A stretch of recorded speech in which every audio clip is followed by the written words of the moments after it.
Good morning, student. Today we are going to start this new lesson, that is the ancient India and the world.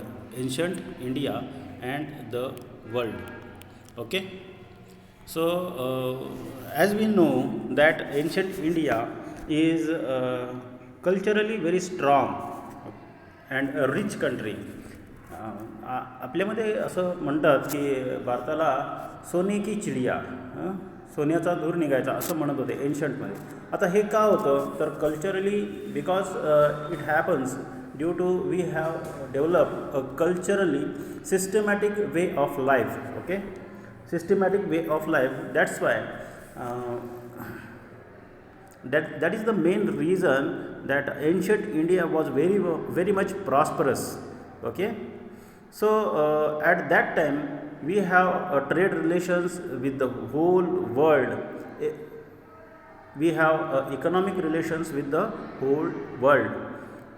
Due to these trade relations, all the world is concentrated having trade relations with Bharat, that is the India, nowadays India. Okay, so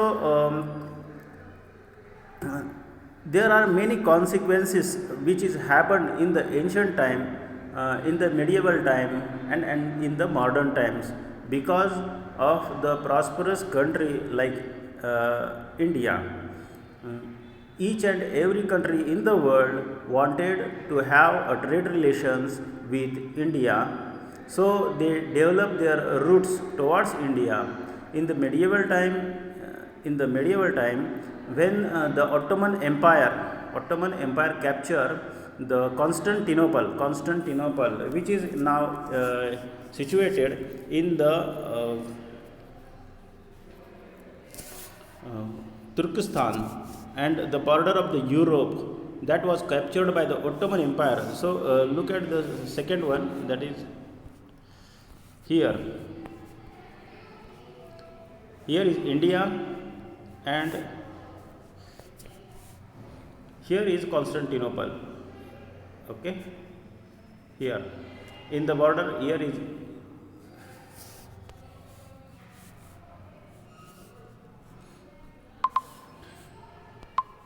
so here is Constantinople. The trade route towards India was from Europe.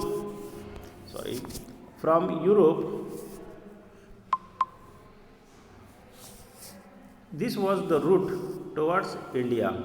Okay, trade through this. But when this is captured by Ottoman Empire, the Turkey or Khalifa, that is called as in the medieval period, it was captured by this Ottoman Empire. The trade route was blocked.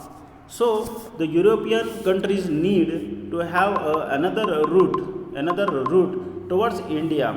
So these routes were developed from the sea route.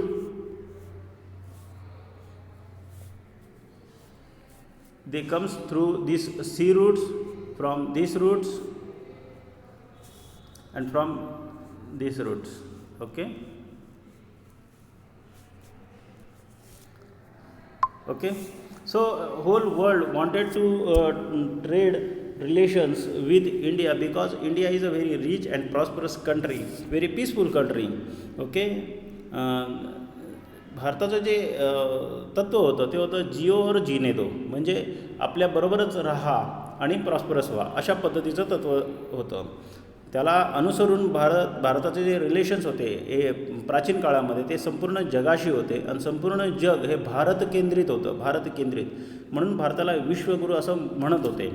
ठीक आहे, आत्ता relations वेगवेगळे असतील, पण त्या काळात भारत हा एक स्वतंत्र पूर्ण श्रीमंत असा देश होता. Nowadays this map shows the political boundaries like this, but at the ancient time India was more than that. We have the area like this. Okay, but these nations were separated by the Britishers from India, like Brahmadesh separated Myanmar nowadays it is considered, it is called as a Myanmar. It was separated by Britishers. Then Sri Lanka was separated by the Britishers. Bangladesh was separated by Britishers. Nepal becomes aloof from the Britishers because of the Britishers, and Pakistan, Afghanistan, and some part of Iran. Okay, at the ancient time we have boundaries through Iran. Okay, Iran is anciently it is known as a Prussia. The Parsis community belongs to this Iran Parsi community. They expelled from the Iran from because of the attackers, and they come to India to settle down. And we also observe that these Parsis, we know some now names of the Parsis like Tata, Godrej.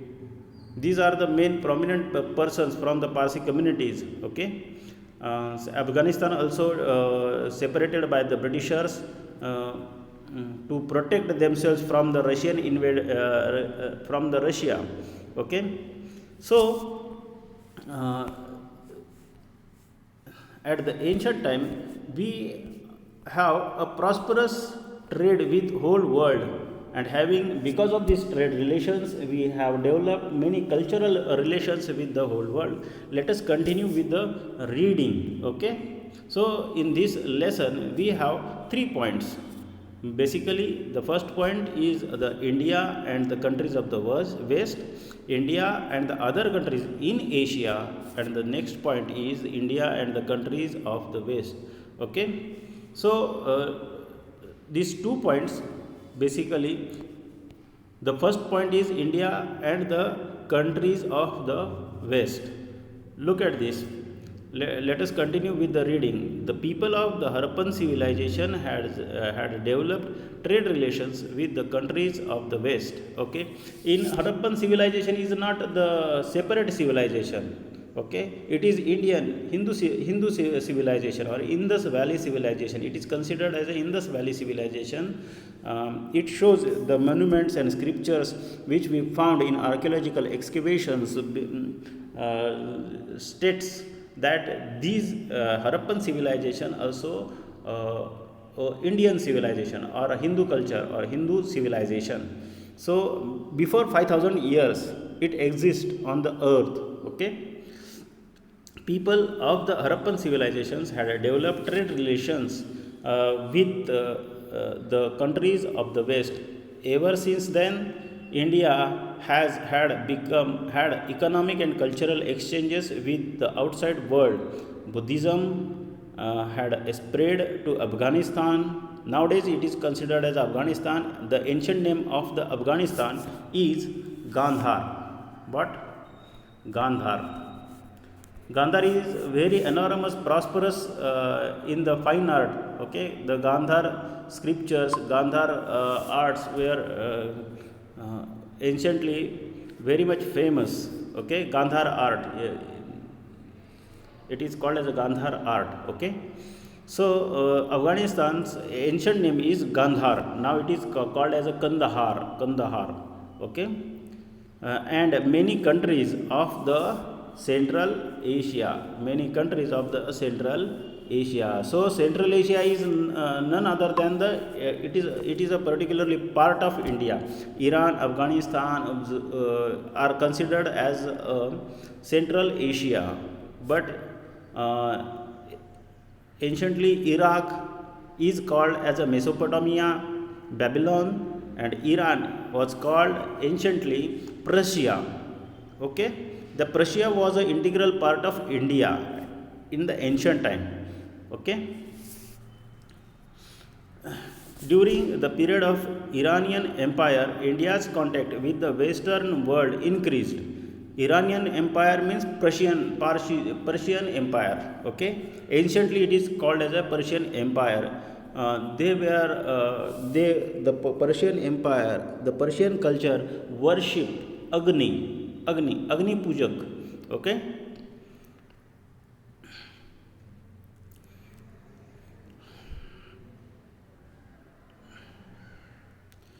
India's contact with the Western world increase, the Greek historian of that period grew more curious about India. Their writing introduced India to the Western world. Okay, Western world. The routes which were later used by the Alexander were opened for a trade between India and the countries of the West. Mm. Under the influence of the Greek art and sculpture, a new form of art emerged in India during Kushana period. It is called Gandharva School of Art. It is very famous. Gandharva School of Art. It is very famous in the ancient time. Okay. In Gandhar Art School, image of Gautam Buddha were mainly carved, as these images were mostly found in the Gandhar region of Afghanistan. The style is called as a Gandhar style. So this is the Gandhar style of statue of Gautam Buddha, Bhagwan Gautam Buddha. Okay, as we come to know, in the when the Taliban captured Afghanistan, they were used cannon to destroy this Buddhist statue idol. Okay, with the cannon, they demolishes this statue high, more than 40 feet high. Okay,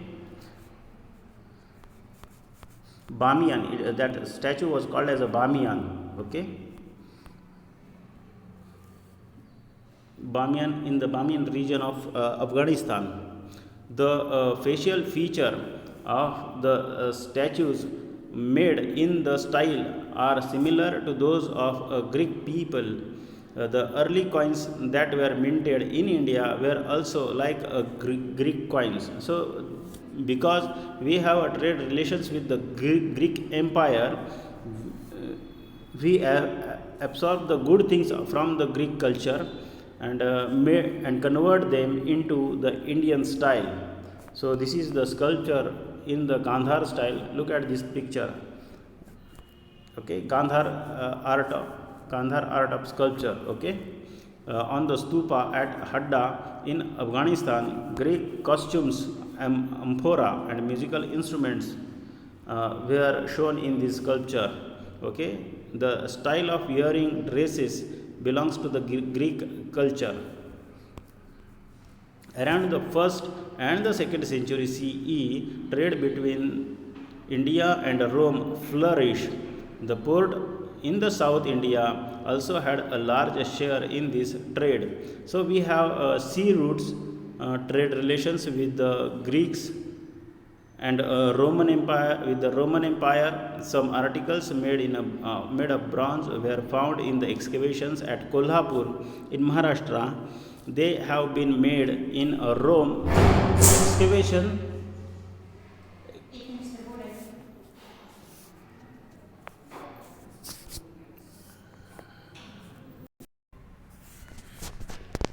So here, student, in the Kolhapur we found excavation. Nowadays, if you heard the news about the many monuments and sculptures were found in the whole world, okay, in the America, in USA, in Eurasia and Russia, in Africa, in Thailand, even in Australia, we found in these days many idols were found which belongs to the Indian culture, Hindu culture. So that is the sign that the whole world in the ancient period belongs to the Hindu culture. Okay, at the ancient time, because only Indian culture is the only culture which is exist from the period of ancient times. Okay. The next is the excavations. The excavations at Arika Medu in Tamil Nadu have also brought to light many articles made in Europe. Both these places were important centers of trade between India and Rome. Many such trade centers are mentioned in the literature of those times. So, this is the gold coin. Look at this picture, the gold coin of Roman Empire, Augustus, Roman Emperor Augustus, which is found in Tamil Nadu. Okay.